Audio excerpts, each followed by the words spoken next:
The morning sun filtered through the translucent dome of Nexus Academy, casting rainbow prisms across the corridor walls. Susan's three-fingered hands gripped the wheels of her mobility chair, her violet skin catching the light as she navigated toward her first class. Her people, the Valorians, were known throughout the galaxy for their telepathic abilities and crystalline bone structure, but their fragile skeletal system made them particularly vulnerable in standard gravity environments. She had made it halfway down the corridor when she heard the familiar laughter. "Look, the Crystal Princess is rolling again," Drex sneered, his reptilian scales gleaming green under the lights. His gang of 3 other students, a mix of species that had never quite accepted the newer alien arrivals, blocked her path. Susan's chest tightened. Not again. Before she could react, Drex's companion, a bulky Kronak with 4 arms, lifted her wheelchair from beneath her. Susan gasped as she was deposited roughly on the cold floor, her fragile legs unable to support her weight in Earth's gravity. "You know the drill, weakling," Drex said, as they wheeled her chair away, their laughter echoing down the hallway. "Maybe try crawling to class today." Susan sat there, humiliation burning through her. This was the 4th day this week. Her crystalline bones ached from the impact, and tears threatened to fall from her large, opalescent eyes. Around her, other students passed by, some glancing sympathetically, others looking away. No one stopped. No one ever stopped. Until today. "Hey." The voice was quiet but firm. Susan looked up to see a human boy standing above her. She recognized him from her quantum mechanics class, Evan, one of the few humans at the academy. His species was still relatively new to the galactic community, barely a decade since first contact, and they were often dismissed as primitive by the older civilizations. "Are you okay?" Evan asked, kneeling beside her. "My chair," Susan whispered, her translator rendering her crystalline voice into standard English. Evan's jaw tightened. He looked down the corridor where Drex and his gang had disappeared, then back at Susan. Without hesitation, he stood and extended his arms. "May I?" he asked. Susan blinked in confusion. "May you, what?" "Carry you to class. Unless you'd prefer I chase down those idiots first. But, honestly, getting you to class seems more important right now." No one had ever offered before. In the 3 months since the bullying had started, she had either dragged herself to class, waited for a teacher to find her, or simply missed the session entirely. The idea that someone would actually help her, let alone a human, caught her completely off guard. I'm heavy," she said softly.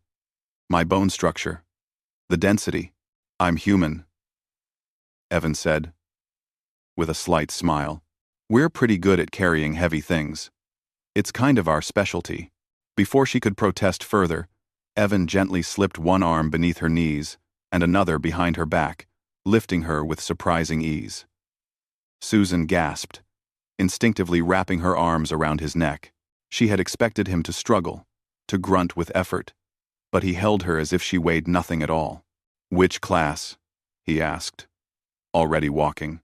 "Quantum mechanics, Building C, 3rd floor." "Perfect. Same as me." As Evan carried her through the corridors, Susan noticed something remarkable. The human wasn't even breathing hard. In fact, he seemed perfectly comfortable, adjusting his grip only to make sure she was secure. Her people had studied humans academically. She knew about their death world origin, their incredible endurance, their unusual strength relative to their size, but experiencing it firsthand was different. "Why are you helping me?" she asked quietly as they climbed the stairs. Evan glanced down at her, his brown eyes serious. "Because it's the right thing to do. On Earth, we have a saying, 'No one gets left behind.' It's from our military, but honestly, it should apply to everything. Most species find humans primitive, violent, maybe," Evan acknowledged. "But we also believe in standing up for people who can't stand up for themselves. Literally, in this case. I guess." Despite everything, Susan felt a small laugh escape her. It was the first time she had laughed in weeks. They reached the classroom just as Professor Zenith was beginning the lesson. The elderly Arcturian looked up, his 4 eyes widening at the sight of Evan carrying Susan. "Miss Susan, Mr. Evan, you're late," the professor said, though his tone was more concerned than angry. "My apologies, Professor," Evan said calmly. Susan's wheelchair was stolen again. "I'll help her file a report after class." The classroom fell silent.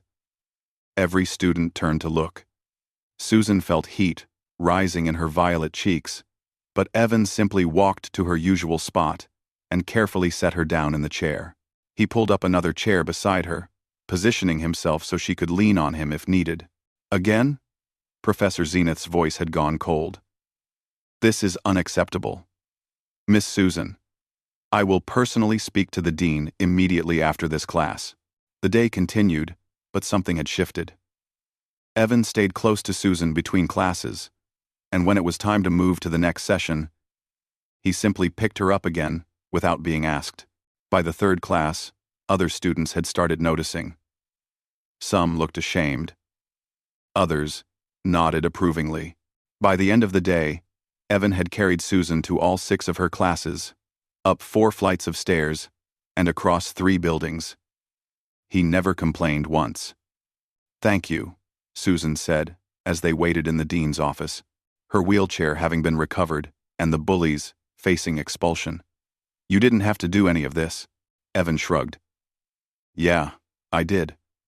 Besides, humans are supposed to be good at 2 things: carrying stuff and refusing to quit. Figured I should live up to the reputation." Susan reached out with her 3-fingered hand and touched his arm. "Your species is stronger than you look. Not just physically," Evan said, smiling. "We're also pretty stubborn about doing the right thing." As news of what happened spread through the academy, something remarkable occurred. Other students began standing up to bullies. The culture of looking away began to crack, and at the center of it all was a simple act by a human boy who refused to leave someone behind. The galaxy was learning what Earth had known for millennia. True strength isn't just about how much you can lift. It's about who you choose to carry. The end.